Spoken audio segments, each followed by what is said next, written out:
Hi guys, and welcome to Escape with Watch Reviews. My name is Steve, and today we're going to be reviewing the Praesidus Rec-Spec EX in titanium. I received this watch for free. I don't get to keep the watch. It's going right back to Praesidus or on to the next reviewer, but no matter how I get a watch in for a review on this channel, whether it's a loaner like this one, whether I buy it with my own money, or whether it's given to me for free, you're always going to get my honest opinion every single time. And if you want to purchase this watch at the end of the review, as always, I'll be leaving a link down in the video description. So go check out that. Go check out the full lineup as well, because they do sell this in titanium and in steel and some different colorways. So yeah, lots to choose from. So the retail price for this one is $355 US. It comes in 3 different colorways, which you can see on screen now.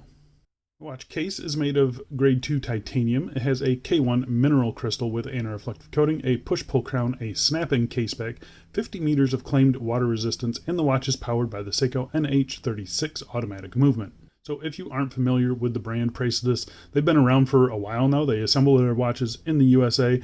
They also donate 5% of their sales to veteran associated programs. So not only are you getting a pretty cool watch, you are also helping out the US vets. So yeah, a pretty cool company and a pretty cool watch. Let's see if it's the right one for you. But before we get into it, do a quick wrist check today. Wearing the Vostra Vector. I still need to do a review on this one for you. I've just been enjoying this one and wearing it a lot. So yeah, I need to get this one reviewed for you guys soon. All right, so let's get into dimensions. A case diameter of 38 millimeters, 12.3 millimeters thick, standard 20 millimeter lug width, lug tip to lug tip of 45.2, and on the supplied rubber strap, weighs about 56 grams. So the size on this thing is pretty great, 38 by 42, standard lug width as well. The thickness, 12.3, not too bad, especially for an NH36. You got lots of that distance in that crystal as well. So the mid case itself is very nicely sculpted with nice turned down lugs there. It's obviously super light. It weighs a little bit heavier than I was expecting it to. I've had a lot of titanium quartz watches recently, so this one just feels a little bit more solid because of that automatic movement. So but yeah, I mean, it's still just ultra lightweight, and it wears very, very comfortable. You can see the crown is tucked in there nicely, so that's not digging into the wrist or anything. So I mean, it is just a super lightweight and very comfortable watch to wear. So I'm going to go outside right now and throw it on my wrist for you. And here we are on my 7.5 inch wrist, and I think it wears very nice. I got no real complaints about it. The crystal does a good job of keeping the dial nice and clear. And it's just super light and super comfortable. Here you can see how it conforms to my wrist. Wears very nice, very comfortable, and pretty close to the wrist as well. So yeah, I do like the way that this thing wears. Let's go throw it on some straps and we'll get back to this review. And next up is a dark brown leather strap from Hemsuit. Very nice vintage leather strap, super thin, and I just think it looks great on it. I wasn't too sure about the gray and the brown, but it really does look very, very nice. No strap clearance issues either. Next up is just a classic combo. This is a nylon elastic strap. Just one layer underneath the watch there, sitting very nice. No clearance issues either. Just a black, and it just looks perfect on this watch. Super, super lightweight and comfortable too.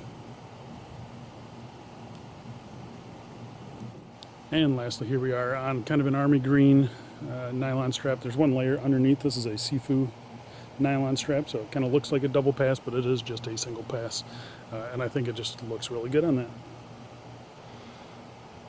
Can't go wrong. All right, let's go back inside and let's get back to this review. All right, so let's talk about the case finishing. So case finishing is actually pretty interesting on this one. I've not seen another watch done like this before. So there's 2 different types of finishing. There's brushing and there's bead blasting. So on the top of the bezel here, we have a vertical brushing, which is nicely done. And then we have this kind of chamfer here, which is bead blasted, and then another circular brushing on the bottom of the bezel. We have these bead blasted chamfers on the actual lugs themselves, and then the tops of the lugs are vertically brushed and the case sides are horizontally brushed. As you can see there, we do have drilled lugs as well. Yeah, vertical brushing in between the lugs here. So I mean, everything is done very nicely. We have a bead blasted crown there, and again, that crown just kind of tucks right in there. It's really interesting. I think they could have maybe done that a little bit better, just so it tucks in even nicer. But it's still just one side of that kind of sticks out, and that's something that doesn't really bother me. It's just something I noticed. It does make it a little bit difficult to get your fingers in there, so you definitely have to take this off the wrist to set the time on it. But you get a fingernail behind there, and you can pull that out pretty easy. And this is, obviously where you set your time and everything. But you can also hand wind it pretty easily when it's off wrist, not when it's on wrist. So yeah, just something for them to consider. Flipping it over, we do have a snap-on case back, I believe. I didn't really see any place where I could get a tool in to get it off, but I'm guessing you just kind of get it underneath that little lip there and pop it off. But super smooth case back, really smooth, obviously all bead blasted here.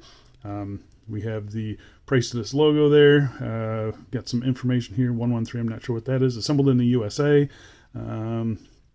All titanium, Japan automatic movement. So yeah, it's a very nice case. There's no sharp edges on this thing anywhere. Sometimes these edges right here that I'm running my finger on, those can sometimes get a little sharp on watches, and not the case for this one.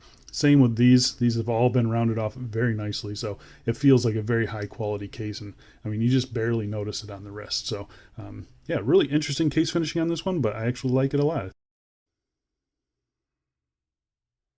All right, so let's talk about the crystal on the watch. So the crystal is just a mineral K1 crystal, a little bit harder than normal mineral crystal, but it's still going to get scratched. You can see it's got lots of blue anti-reflective coating on it. Some people are going to like it, some people are not. I'll leave that up to you guys, but for me, it's not a deal breaker at all. I think it looks pretty good, especially on this dial. And it is a box dome mineral crystal, as you can see here. The corners on these pretty sharp though. There's not like not sharp like it's going to cut you, but just sometimes you get if you have a box dome mineral crystal like this one here, it's very rounded on the edge. You get those really cool distortions. This one here, you still get the distortions. It's just a more sharp transition. I think it actually looks really cool. It's very flat on the top as well, so there's no distortion in the middles. I think it just looks like a really, really good high quality crystal, but people are going to balk at that because it is mineral crystal. So I wish Praesidus would offer a sapphire version of this for an extra 30 or 40 bucks. I think that would be something that people are going to take advantage of, because I like the rest of the watch, and it's kind of a tool watch, and throwing a K1 mineral crystal on a tool watch is it's going to be an issue for some people. So just something for prices to consider, as well as you guys. I just want you to be aware it is not sapphire crystal. All right, so let's talk about the dial on the watch. So at first glance, it just looks like a normal kind of boring dial, right? But it's this kind of grayish color with a little bit of a textury grain to it. But once you get into the details of this dial, it is actually really, really interesting. It's one of my favorite dials. So first off, I'm going to get right off the bat, I'm going to jump into the lume. So I'm going to pop up a lume shot of this watch, and you can see it is a fully lumed dial. Sadly, the lume, it starts out pretty strong, but it does start to fade pretty quickly, and it's not really usable right off the bat. So it's more of a party trick, sadly. I think the other ones just use regular types of lume, but Praesidus has never been really, really good in the lume department. This is no exception. The lume isn't great on the watch. It's just okay. But jumping back into the dial on it itself, you get real close and we can start seeing that kind of texture of the gray there. Really nice. You can see down here, United States Assembly, which is kind of cool. We have a day and date indicator here at the 3 o'clock position, and kind of this hexagon shape. It's really cool. It's not just a straight cut, as you can see here. It does have it kind of gives me like old Seiko 5 vibes. They had this kind of date window there, but nicely done. And then we tilt it on the angle here, and you can see these numerals are actually raised up. They have lots of depth to them. I believe they're applied. They're not printed really thick. I think they're just applied. Really nice matte black numbers. They just look really cool. Very cleanly done as well. We have a simple set of matte black hands there. White tip on the second hand there.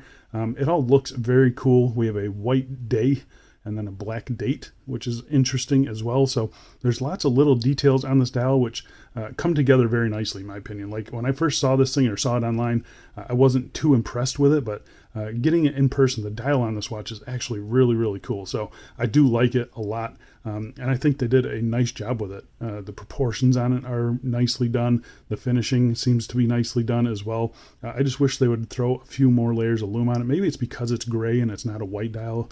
That's why it's not the best lume, but it's still,